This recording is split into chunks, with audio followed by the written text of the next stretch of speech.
ప్రజావాణి ఫిర్యాదులను ఎప్పటికప్పుడు పరిష్కరించేందుకు చర్యలు తీసుకోవాలని నల్గొండ జిల్లా కలెక్టర్ నారాయణరెడ్డి ఆదేశించారు.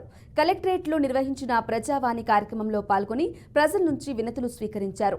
ఫిర్యాదుదారులతో మాట్లాడి సమస్యను పరిష్కరించాలని, జాప్యం చేయొద్దని ఆదేశించారు. 78 ఫిర్యాదులు అందగా అందులో వ్యక్తిగత, భూ సంబంధిత సమస్యలు, ఉద్యోగ ఉపాధి అవకాశాలు, హాస్టల్ సీట్లు ఉన్నాయని కలెక్టర్ తెలిపారు.